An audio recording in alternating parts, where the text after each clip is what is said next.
The What's Good podcast. Are you ready? Hey, ladies and gents, thank you so much for tuning into part 2 of What's Good podcast. This is your girl, Brianna Jovahn, season 4, and I'm excited for us to get started today. If you listen to part 1, which was also released today, I was able to go over just the 2-year span of me being a podcaster. And if you haven't listened, stop right now, go ahead and pause, and go back to part 1 before you listen to part 2. If you did listen to part 1 already, well, let's go ahead and get started with, the topic of part 2, and it is my entrepreneurship journey. We're just gonna go ahead and get right to it. I don't want to do too much fluff. I just want to go ahead and get to it and just talk about a lot of things within this journey of mine. As you guys know, I've said the story plenty of times. Quit my job. Next thing I know, 2020 comes around. 3 months into it, the pandemic hits, and now I don't know what to do. So I don't know if I mentioned this part though. What I did for a very, very long time to figure out what my next steps would be, I actually just watched YouTube. I sat in the bed every morning and watched YouTube videos to figure out how to make money, fast money at that. How to be an entrepreneur, what are different ways for me to get clients. And to be honest, I didn't even know what I was going to teach, what my services was going to be. I had no idea. In the back of my mind, I was like, I'm just going to do podcasting and that's it. But to be honest, y'all, podcasting itself, you do not get money from these shows unless you have a huge following. We got a lot of people buying ad placements, sponsorships, and things of that nature. If you don't have that, you're not going to make a lot of money. And I'm just going to be honest with you. People come and say, oh, you can make money doing podcasts 100% full time, this, and that. There's other things that they're doing. It's not just the show. I think there's only a couple people that's really just making a whole lot of money, like Joe Rogan, Joe Budden, people like that. But then again, like with Joe Budden, he has other things that he's doing. Joe Rogan, I don't know, want to speak about that man because I don't know what he got going on. But I can say for Joe Budden, he has a lot of things that he's doing. He's doing production. He has his hands with just doing a lot of other things than just his podcast. And so that's why I wanted to be clear with that. Yes, I'm a full-time podcaster, but at the same time, I learned how to edit different podcasts. I've created an e-course.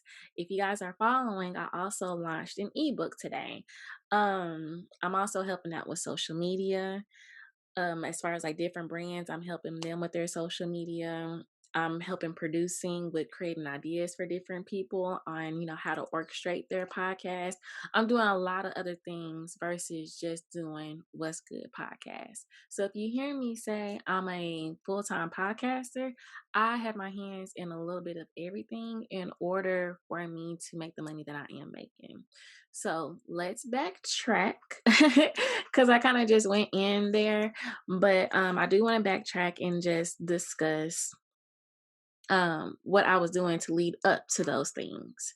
So what I did, as I mentioned, I was just on YouTube and I was just following a lot of people, just watching a lot of things to figure out what I do best. And then from there, how do I flip it to make money? Because that's what it is. With business 101, you find a problem. If you find a solution, there goes your bag. So for me, I just knew podcasting. And to be honest, I just knew a little bit of editing. I knew how to create a podcast as far as the different segments you should do, how to make it flow, things of that nature. And that was pretty much it. As I mentioned, I was just now learning how to use equipment, figuring out the lighting, and I'm still trying to do that now, trying to figure out what camera to use, what microphone to use. So I didn't feel like I was an expert. And we're definitely going to get into that a little bit more. But I found this lady, her name was Melissa Romano, I believe, and she gives out tips for you to make some money. And one in particular that really, really helped me was Upwork. I decided to go ahead and create a profile on Upwork, and I received my very first client. Um, yes, I can say it was that easy. I was very shocked and surprised, but it was definitely that easy. After sitting down and doing like a bio in a sense, because you have to make a profile, right? I was like, hey, I'm a podcaster. I like helping and serving others. Whatever I can do as far as my own experience, I don't mind helping you. And that was pretty much my bio. And the gentleman reached out to me and was like, okay, send me a proposal. How much are you looking to charge? This is what I need. And if you can fulfill it, let's make it happen. So I sent him my proposal of what I can do for him, sent him how much money. And to be honest, I just looked up podcast producers, how much they made, and just put out a number. We definitely negotiated, but it wasn't like too much of a difference from what I proposed. So I do want to talk about that, knowing your worth as well. Pray about it, figure out your worth, figure out your time, and then what number makes sense to you, go ahead and provide it. That's all I'm gonna say with that. There's no formula to creating how much you should charge for your services. I know for a product they say you have to do like 1/3 of the formula. So however it takes to make it, it's like 1/3. I don't know. But when it comes to pricing, only you can put a price tag on how much you are worth. And so that's why I'm telling you, I was like trying to figure out how much I'm gonna charge this person, this and that. So what I did, I just did research on what he was asking me to do, and I just researched just to see what the common denominator was as far as the price tag for those services. And I gave him my proposal. We negotiated and we made it happen. We had a meeting for us to go more in depth of what he was needing. I felt like I could do it because I do it for my own show. So I was like, okay, even though you're my first client, there was like some going back and forth, but for the most part, I was learning as I was going, to be honest. With that situation, I learned a different platform I never heard of. It's equivalent to Anchor. It was called Messy.fm.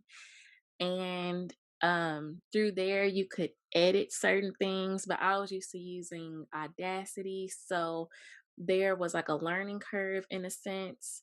But I made his little flyer for the cover art. I created that. I showed him how to create an intro. I sent like little snippets of different people's intros. For an example, shout out to Tiffany Ellis with Pods and PR. I love her intro to her podcast. So I sent him a sample like, hey, this is just a sample of what you should talk about when it comes to your intro, who you are, what the podcast is going to be, and what you're going to deliver. And he was like, oh, that's awesome. I never thought about it like that. So I just sent him different things as far as like written and also examples of what he could do.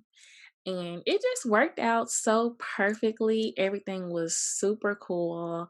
That was my first contract and we had a great time until I received a text message saying that COVID is here. I am unable to move forward with you as a client. I was like, ah. No, no, no, no, no, no. So I had to start all over. Within Upwork again, somebody else reached out to me and was like, hey, I want you to help me with my podcast. And we were doing amazing work for almost a year until the pandemic hit him as well. And he had to stop the contract. Um, After sitting down and just thinking of the experience that I was receiving from all of these different clients, I took a step back and was like, hey, why don't I do What's Good Productions? So everything What's Good can be under one umbrella. I have the What's Good podcast. I have other different projects that I want to do, and it could just be What's Good Productions. So that's when I sat down and was like, let me make a list of all the different services that I can offer.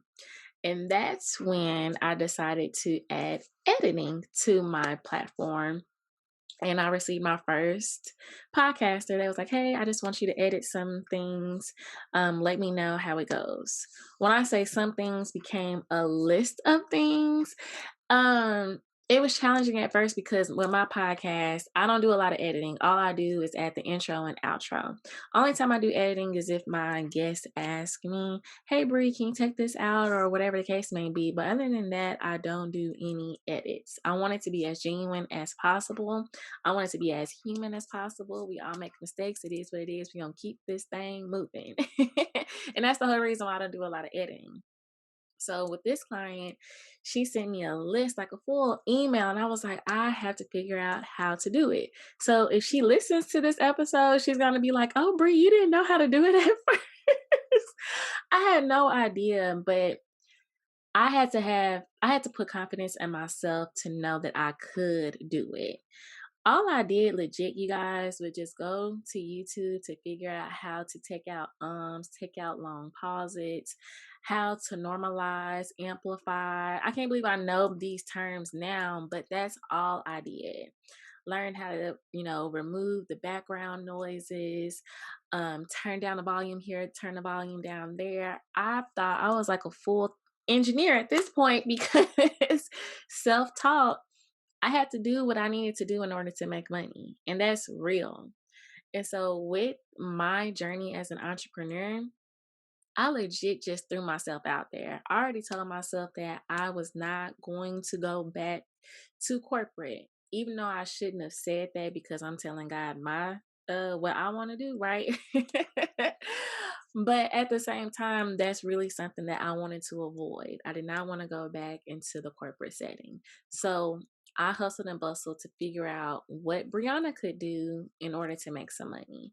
So I had to stretch myself. Still to this day, people ask me, "Can you do this? Can you do that?" Let me tell you, I told myself that I would never do social media for anybody. If my client is listening, I do full social media for her. Because let me tell you, I told myself I would never do it again because I felt like I want to make sure this makes sense for anybody. I do not know how to do cover arts. I do not know how to do flyers. I'm pretty good when it comes to captions, but I am not comfortable with speaking on somebody else's brand. I don't know your brand good enough to comment or DM. And that was something that I learned through this process of doing social media. I have to learn what I can do and what I can't do. And once you sit down and be honest and transparent with your client, like, "Hey, this is what I can do and this is what I can't do," it's okay to say no. It is okay to say no.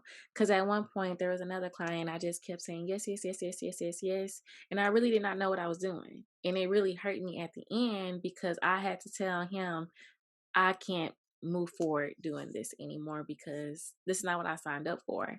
So it's best to say it from the very beginning. Um, if you can do it or if you cannot do it. With the whole editing situation, all I did was just look it up and I picked it up that fast. But if there's a situation where it's just like I'm struggling and I don't know what to do at this point, then that's where it becomes a problem. And so that's the reason why I want to put it out there. You're going to have to stress yourself to figure out what you can do. But when you get to a point where you like, I can't do it, just be honest with yourself and take those services away. I will not be a community manager. I will be a social media manager, but I will not be a community manager. I won't do it. And so I figured out to go ahead and create a team that can do things that I can't do. Since I am not good with the artwork part of it, I found somebody that can do flyers. I found somebody that can do things when it comes to making the social media look beautiful.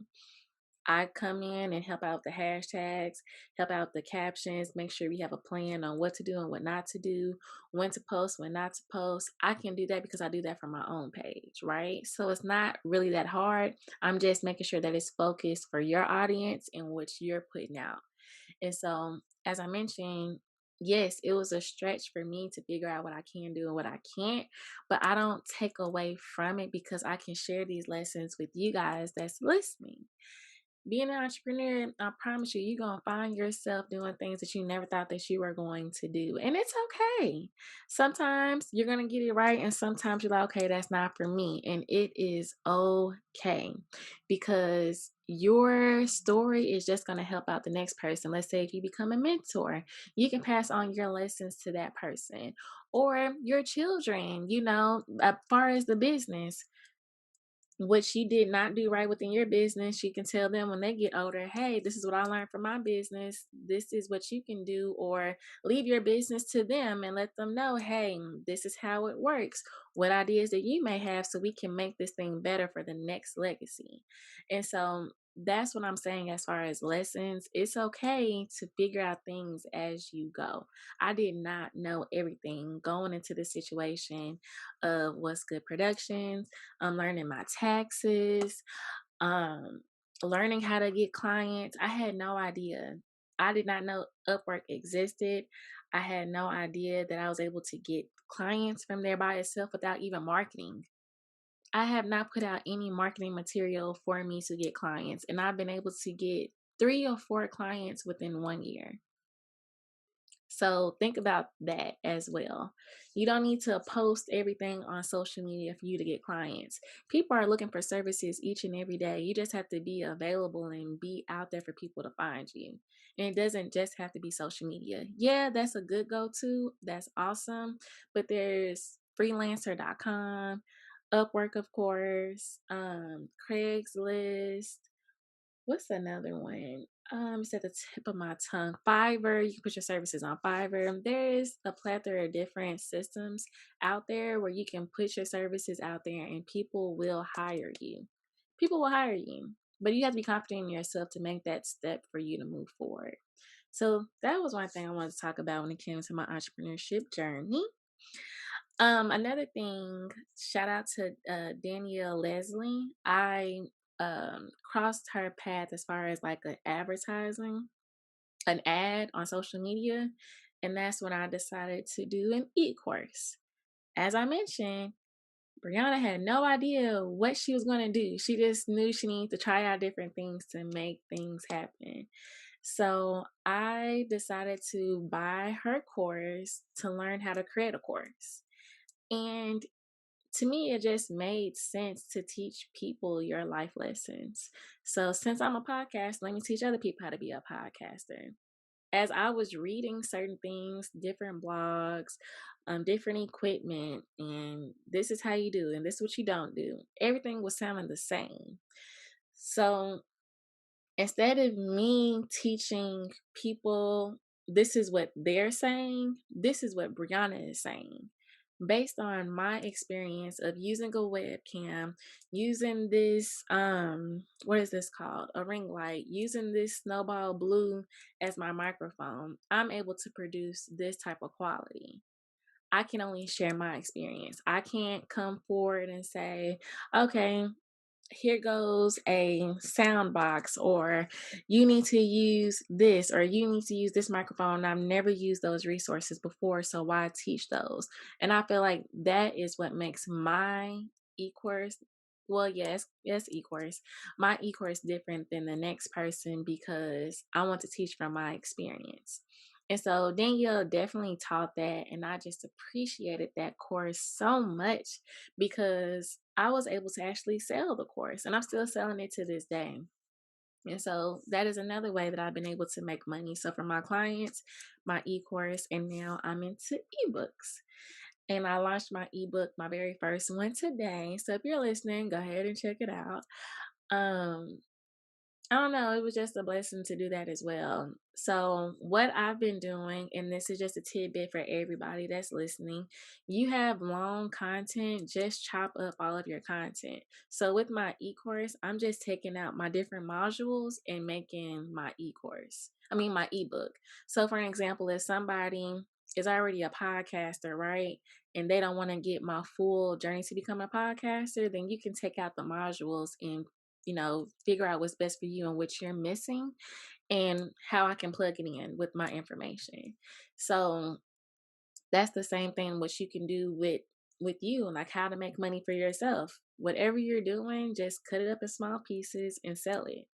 Take long content, make it short, and sell it. Remake it, create some content, do whatever you need to do. But there's so many ways of making money. And I wouldn't have known this if, people were sending me stuff, especially the long content, the short content. Shout out to Latrice. I think she sent me that. Me looking up on YouTube, me taking a chance and paying money to learn how to create a course, um, learning how to create an ebook. Now I'm doing blogs. Like I mentioned before at the very beginning of this episode, I had to learn how to stretch myself. I never thought that I would be doing anything like this. Never in my life. But I had to figure out, if I didn't want to go back to corporate, what am I going to do in the meantime? Because bills don't stop because I changed my career path. And that's real. Many people be like, okay, I'm just going to change my career path and don't have an idea of what they're going to do next. As soon as you change your career path, you need to have an action plan on what to do next and then implement it. Because if you just sit there on your butt, like, what am I going to do now? I'm just going to figure it out as I go. You're going to get complacent. You're going to get comfortable. And after a while, you're just going to be in the bed all day. And depression comes and then anxiety comes because now you can't pay your bills. Now you can't show up for your family. You can't show up for yourself. Things become a problem. So that's another tidbit that I want to give you guys, is to make sure you take care of yourself. Make sure you create goals.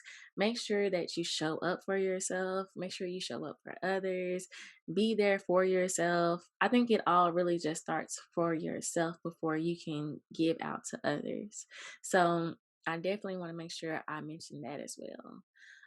That's actually a good segue into what I want to talk about next, is my anxiety. I've never worked so hard in my life. With me working a 9 to 5, all I had to do was attend training and then use that training to do my job. Now I'm doing all the training myself. I am a one-woman shop. Well, back then when I first started, before I have the amazing team that I have now, um, I was doing everything by myself. Setting up, I used to have this big white billboard in the back. I took that down because I was like, you're just doing too much, Brie. You have to reel some stuff in. But my anxiety ended up just really, really, really bad. And I didn't want to quit. I didn't even know it was anxiety at first. I really thought it was my asthma coming back because it was just a pain in my chest that would not go away. But after, realizing that it was my anxiety, is because I was putting a lot of pressure on myself. I don't want to call myself a perfectionist, but I do want to do everything right. I realized a lot of things that I was doing was not coming out right. I did the whole Patreon page. It did not work out for me. Nobody signed up. And I've done a lot of little campaigns and nobody ever signed up. When I first did the journey to becoming a podcaster, my e-course, only one person signed up. I don't know. It was just a lot for me that nothing was working. I was working hard to get to where I needed to be, but then at the same time, I wasn't getting the results. And so I was getting discouraged a lot. But now I understand, as I look back on that, now I can share those resources with other people. Within my course, I can share, you can do Patreon. You can write your own e-course. You can do this, you can do that. Just because it didn't work for me doesn't mean that it's not going to work for other people. I love saying your test is your testimony, because I feel like that's where I am in life right now.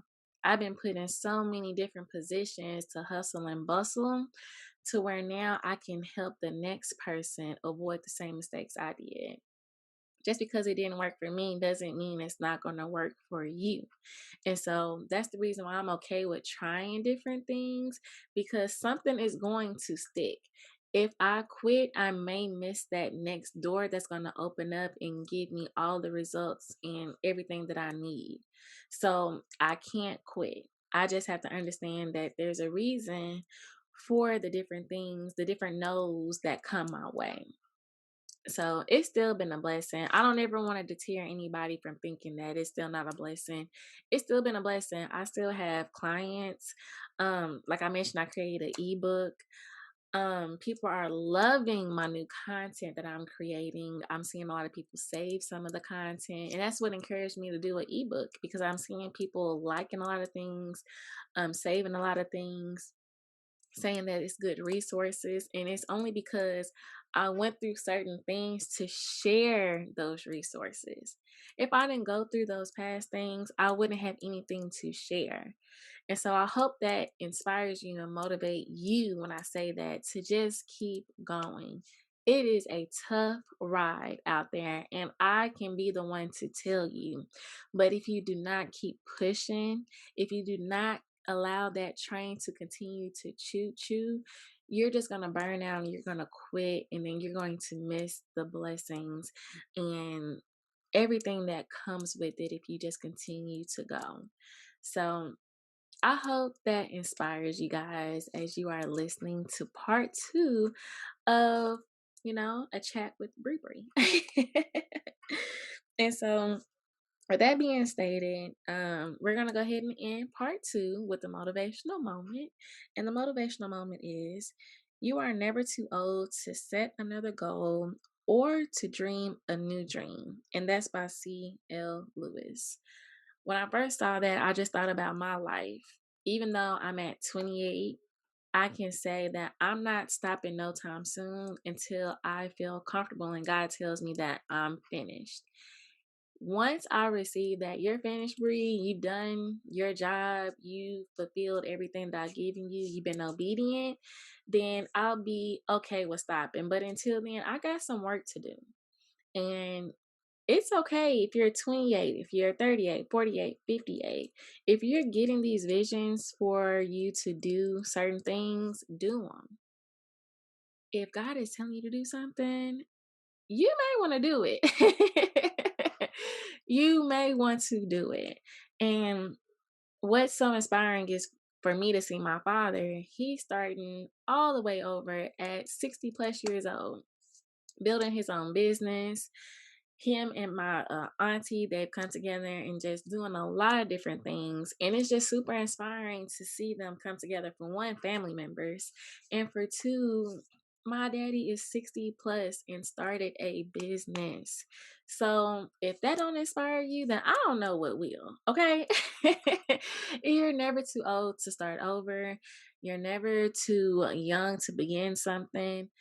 Just do it. If it's on your mind and you have that burning deep desire to get started, just get started and learn while you're doing it. And that's what I'm doing right now. I'm just learning as I go. And I can say it's been working. It's been really, really working. So, with that being stated, I just want to say thank you guys so much for tuning into part two of season 4 What's Good podcast. This is your girl, Brianna Jovahn. If you're listening to this morning, noon, evening, or night, have a great one, and I'll see y'all in part 3. Whoop, whoop.